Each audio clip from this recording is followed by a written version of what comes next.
how big your gold chain is, what brand you bought, you know, the latest Moschino suit or Gucci shoes or whatever, having the latest iPhone, the latest technology, what material brands you've invested in, and that's about it. And a few more girls with fat asses. You know, that is literally the extent of the lyrical content of records now. No meaningful messages, nothing that speaks to people in any kind of uplifting way. That can't be by accident, can it? You know, where are the John Lennons now? Where are the Bob Marleys? Where are the Marvin Gayes? Where are the Jimi Hendrixes? Where are these characters? There's just no one. I just see it all as part of the overall agenda of what's being done to humanity. We're being poisoned. We're being poisoned from the skies with chemtrails. We're being poisoned by all the crap that goes into food, particularly GM foods. But even if you avoid those, all the sugar and all the crap, aspartame in children's drinks, you know. Poisoned with fluoride in the water supply in certain areas and in toothpaste and mouthwash and stuff. We're being poisoned by garbage TV. You know, there's nothing worth watching on TV anymore. And we're being poisoned through music. And they've got the young people, the younger generation, in their crosshairs when it comes to the corporate music scene. So they're churning out all this vacuous, spirit-crushing, soul-destroying garbage. And if you're 18, 20 years of age, you don't remember these better times, better days that I do. You don't remember when artists were genuinely expressing themselves and music genuinely uplifted and inspired you and got you to research certain subjects. All you've known is this current glut of so-called artists that they're foisting on you. And so all you've known is, you know, texting and smartphones and Instagram and Snapchats and LOL and LMFAO and taking selfies. And that is your world. So why would you seek anything different? All this stuff has crept up on human society over the last few years, and it's changed beyond recognition. You know, somebody of my generation can see how it's been done. But like I say, an 18-year-old wouldn't realise that.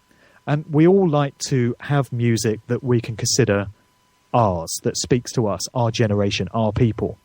I was the same, you know, when I was 18, 20, the music that was around at the time, that was my music. And somebody of 40 years of age might have looked on it and said, that's a load of rubbish. And I said, no, this is music for me and my people. It speaks to us. It's our generation. So kids now are seeing Nicki Minaj and Lil Wayne and Rick Ross and Kanye West as their music, their generation. And they don't realise that it's garbage because they've got no benchmark for it. And that's not by accident either. That's been the totalitarian tiptoe. It's just been creeping up on us for some time. So it's all part of this agenda to poison the minds and poison the spirituality of people. That's what it's all about. It's about cutting us off from our true nature, keeping us absolutely rooted in 3D based consciousness, this real world physicality, this reality, and just not giving people, particularly young people, any reason to explore their true nature and to understand that we're spiritual beings having a human experience. They don't want people doing that, because if people go down that route, they might just discover how powerful we are as humans, particularly when we come together in our mass numbers. And we might just discover that us all coming together and pooling our consciousness to focus on a better version of reality in the future that is just and is fair, and an end to all the madness and the suffering and the war and the mayhem and carnage that's going on in this world. An end to all of that is possible, and it's possible tomorrow if enough of us get on board with it, because that's the way in which these dark controllers have been able to gain so much power, because they understand how the universe works. They understand how reality works. They bring together their collective will and their intent, and they focus on this dark, evil world that they want to exist. And guess what? They've got it, because they're all on the same page together. And that's how human consciousness works. And they don't want us to realize that, because then we might just be able to throw them out and have a better tomorrow. You know? So all this stuff is designed to just keep us away from that amazing revelation, because that's where the solutions to all these problems lie. And you'll find so many researchers and authors and scholars in this area will tell you that. I was at the Free Your Mind conference in the US weekend before last, and there must have been 20 speakers on the bill. And every speaker, at the end of their talk, reminded the audience that the power lies with us in our collective numbers. And if we don't want any more war and injustice and suffering and all the rest of it, then we can bring it to an end anytime we want. Yep. So, when 20 speakers from different parts of the US all come together and all tell you that, have they got it wrong, or is there something to what they're saying? I would suggest there is.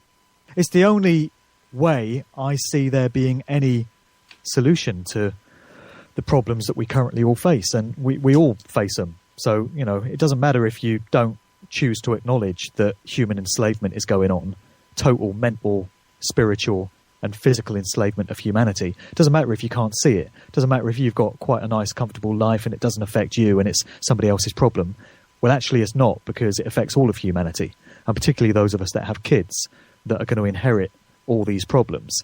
And how much worse are things going to be in 20 or 30 years unless they're stopped in their tracks pretty soon? It doesn't matter whether you accept it or believe it or not, but it continues to be the case.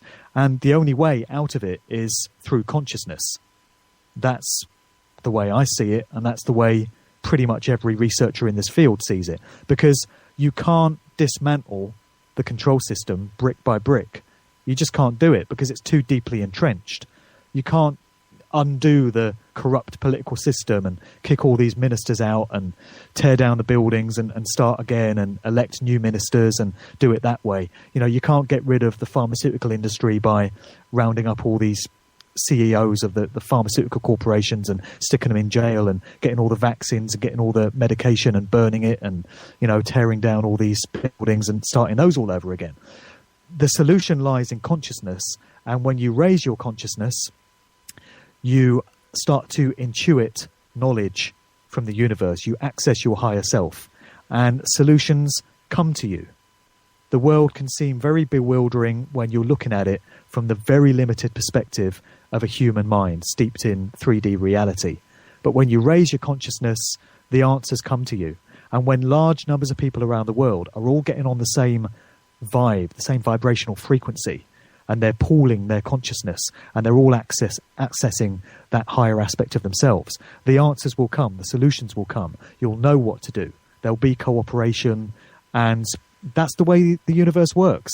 It really does manifest situations physically according to the will that's been applied to it. I mean, Aleister Crowley, the dark occultist, who is so beloved and revered by the entertainment industry, and that's another question. Why have so many musicians through the decades been infatuated with the works of Aleister Crowley? What's that all about? But one of his central teachings through the Book of Magic was where he says magic, with a K, is the art of causing change in accordance with will. So you apply your will to a situation and you can actually make it happen if you know what you're doing and if you focus your attention and your consciousness on it enough. He understood that. These dark occultists that are controlling things understand that as well. Now it's down to the rest of us to understand it. So I feel it's happening slowly, nowhere near as fast as I'm sure we'd all like it.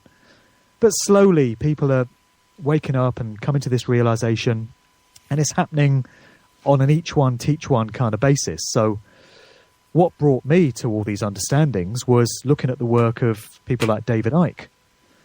And David Icke would have consolidated the works of many other researchers and authors to come to the understandings that he has. And the stuff that he puts in his books have been collated from an eclectic array of sources. So, he did that. And then I read his books and that influenced me. Then I went off down the path of doing my podcasts and eventually doing my public talks. Now I have people coming to me by email and Facebook message and stuff saying, your talk inspired me so much, or I've got your book and now I understand all these things. Thank you so much for bringing it to my attention. Now I'm talking to my wife about it, or I'm talking to my brother about it, or I'm talking to the guys at work about it. And so that will happen. And then, the brother or the wife or the guys at work, when they come to an understanding of it, will talk to people that they know. And so it will spread throughout like that. That's what needs to continue happening at a much higher rate, but it is happening. And we can get frustrated that it's not happening as quickly as we want it to, but I think it's now at such a momentum that it can't be stopped.